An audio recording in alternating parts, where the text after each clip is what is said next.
Hari ini kita akan belajar tentang inverse fungsi, di mana inverse itu artinya adalah balikan atau kebalikannya ya, kebalikan. Nah, sebelum kita ke inverse-nya, coba kita flashback dulu tentang fungsi. Jadi fungsi itu biasa kita gambarkan seperti ini. Misalkan ini fungsi A, ini fungsi B.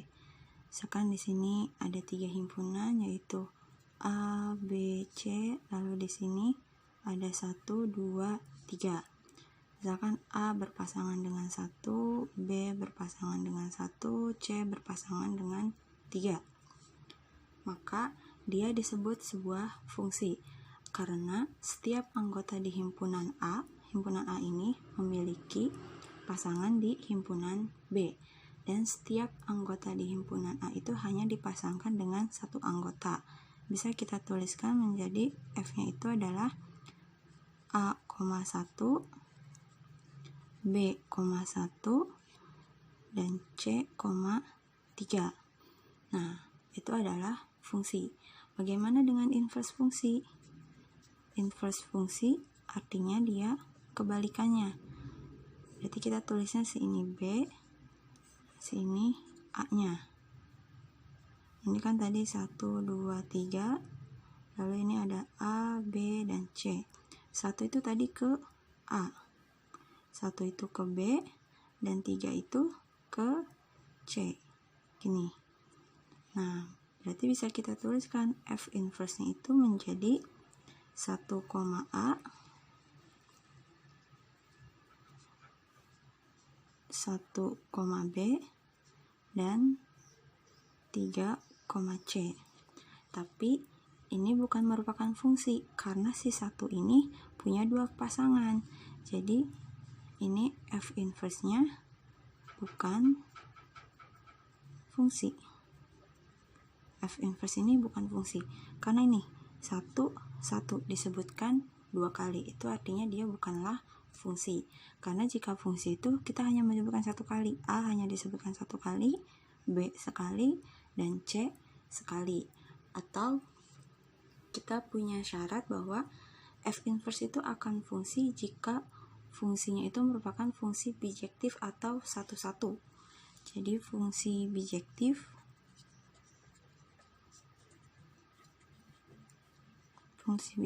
itu misalkan kita punya ini A, ini B. Ini A, ini B, lalu di sini A, B, C. Sini ada 1, 2, 3. Jadi misalkan A pasangannya ke 1, C ke 2, B ke 3. Jadi semuanya punya satu panah. Maka dia adalah fungsi bijektif. Jadi ketika kita tulis F-nya kan bisa kita tulis A,1, B,3, C,2. Begitu juga dengan fungsi inverse-nya. Kita balik tadinya A,1 menjadi 1, A. Ini menjadi 3, B. Ini menjadi 2, C. Ini kurung. Nah, maka F inverse ini juga merupakan fungsi. Karena kan 1 disebut 1 kali, 3 pun sekali, 2 juga sekali. Sama kayak ini juga A, B, C. Jadi yang kita perhatikan si domainnya. Ini kan berarti urutan penulisannya itu domain, kodomain. Itu untuk materi inverse fungsi. Sekarang kita beralih ke contoh. Di sana ada contoh nomor 1, di mana kita diminta untuk menentukan F inverse, G inverse, dan H inverse. Diketahui bahwa F sama dengan 0,2, 1,3, 2,4. Nah, yang ditanya F inverse. F inverse-nya berarti kita tulis kebalikannya. 2,0, 3,1, 4,2. Lalu diminta selidiki apakah F inverse ini yang merupakan fungsi. Kita lihat 2-nya disebut sekali, 3 disebut 1 kali, 4 disebut 1 kali. Maka ini merupakan fungsi. Kita lihat ketika G sama dengan negatif 1,4, 0,2, 2, negatif 1, 3,0. Kita cari lagi G inverse. Kita balik menjadi 4, negatif 1, tadinya 0,2 menjadi 2,0. Ini menjadi min 1,2, 0,3. Maka ini juga 4, 2, negatif 1, 0. Kan beda-beda. Artinya dia juga merupakan fungsi. Sekarang yang H. H-nya itu kita punya negatif 1,0, 2, negatif 2, 3, negatif 2, dan 4,1. Sekarang kita cari H inverse. Negatif 1,0 kita ubah menjadi 0, negatif 1. Ini menjadi negatif 2,2, negatif 2,3, dan 1,4. Kita lihat 0, min 2, min 2, 1. Oh, si min 2 ini kita sebutkan 2 kali. Artinya H inverse itu bukanlah fungsi. Jadi yang merupakan fungsi adalah F inverse dan G inverse. Sedangkan H inverse-nya bukan fungsi karena min 2 disebutkan 2 kali. Kita lanjutkan dengan contoh nomor 2. Untuk contoh nomor 2, kita punya bahwa fx sama dengan x ditambah 3. Yang ditanya adalah f inverse x. Perlu kita tahu bahwa inverse itu artinya balikan. Jadi kalau awalnya y sama dengan, maka inverse-nya adalah x sama dengan. Jadi dibalik, tadinya y sama dengan x sama dengan. Kalau kita punya fungsi fx sama dengan x tambah 3, bisa kita ubah si fx-nya ini. Fx-nya bisa kita tulis menjadi y. Sehingga y sama dengan x ditambah 3. Ingat lagi kalau inverse itu y sama dengan kita ubah menjadi x sama dengan. Artinya si x-nya ini kita biarkan di ruas kanan. Si 3-nya kita pindah ke ruas kiri. Tadinya positif menjadi negatif 3. Y-nya kita tulis lagi sama dengan x. Atau supaya lebih enak dilihat, kita bisa ganti posisi menjadi x sama dengan y min 3. Nah, si x ini bisa kita ubah menjadi f inverse y sama dengan y negatif 3. Sedangkan yang kita cari adalah f inverse dari x, variabelnya x. Maka bisa kita tulis f inverse x sama dengan, tadinya variabelnya y, kita ubah menjadi x min 3. Sehingga kita punya f inverse x sama dengan x min 3. Lalu contoh nomor 3. Contoh nomor 3 kita punya fungsi gx sama dengan 3x dikurang 1. Yang ditanya adalah g inverse x sama dengan berapa? Ingat lagi, inverse adalah y sama dengan menjadi x sama dengan.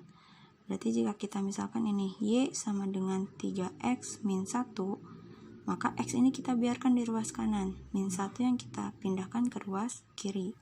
Tadinya min menjadi positif, menjadi y tambah 1 sama dengan 3x. Ini kan x-nya masih punya koefisien 3. Perkalian ya ini, sehingga ketika kita pindah ruaskan, tadinya perkalian menjadi pembagian.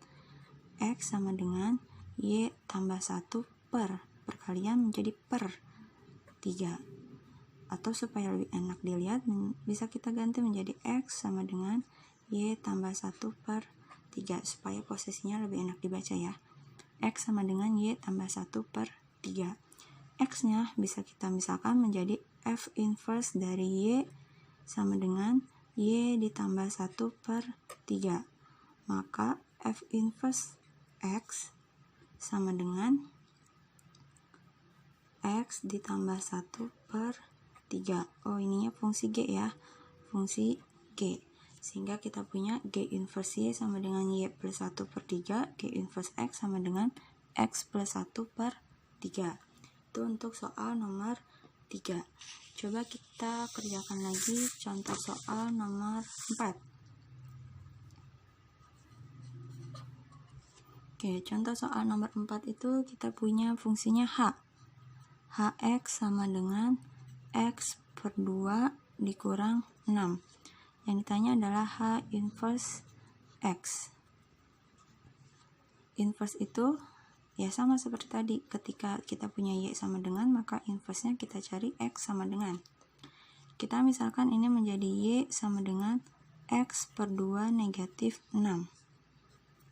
Si X per 2-nya kita biarkan di ruas kanan, negatif 6-nya kita pindah ke ruas kiri. Tadinya negatif menjadi positif. Y plus 6 sama dengan X per 2. Kalau tadinya dia merupakan pembagian atau merupakan penyebut, maka ketika pindah ruas dia menjadi perkalian. X-nya tetap di ruas kanan, si 2-nya kita pindahkan menjadi di ruas kiri. 2 dikali Y ditambah 6. Maka kita punya X sama dengan 2 kali Y, 2Y, 2 kali 6, 12. Atau supaya kita lebih enak bacanya, X sama dengan 2Y ditambah 12. Tadi kan mau dicari H inverse ya. X ini bisa kita ubah menjadi H inverse Y.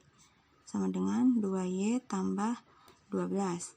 Atau karena kita ingin variabelnya X, berarti H inverse X sama dengan 2X ditambah 12. Jadi itu H inverse X. Sekarang kita coba contoh nomor 5. Contoh nomor 5 itu adalah Px sama dengan 2 per X dikurang 6. Yang ditanya adalah P inverse X sama dengan berapa? Sama seperti tadi, kalau inverse itu kita mencari X sama dengan. Kita misalkan ini menjadi Y sama dengan 2 per X dikurang 6. Kita tetap biarkan si 2 per X ini karena punya variabel X ya. Kita biarkan di ruas kanan. Negatif 6 ini kita pindahkan ke ruas kiri. Tadinya negatif menjadi positif 6 sama dengan 2 per X. Sama seperti nomor 4, kalau tadinya dia penyebut, ketika pindah ruas, kita pindahkan menjadi perkalian. Ini kan pembagian, kita ubah menjadi perkalian. X dikali Y ditambah 6 sama dengan 2. Maka bisa kita tulis X sama dengan 2 per Y ditambah 6. Tadinya kan perkalian, berarti menjadi pembagian. Jadi kalau tadinya pengurangan menjadi penjumlahan, tadinya perkalian menjadi pembagian, tadinya pembagian menjadi perkalian. Si X ini kita bisa ganti menjadi P inverse. P inverse Y sama dengan 2 per Y ditambah 6. Atau karena kita pengen variabelnya X, maka bisa kita tulis P inverse X sama dengan 2 per X ditambah 6. Sehingga inverse dari Px sama dengan 2 per X min 6 adalah P inverse X 2 per X plus 6. Jadi itu cara menentukan inverse. Jadi yang tadinya inverse itu intinya adalah yang tadinya Y sama dengan, kita akan ubah menjadi X sama dengan. Yang tadinya Y sama dengan kita ubah menjadi X sama dengan, itu adalah inverse, kebalikan. Semoga dapat dipahami. Terima kasih.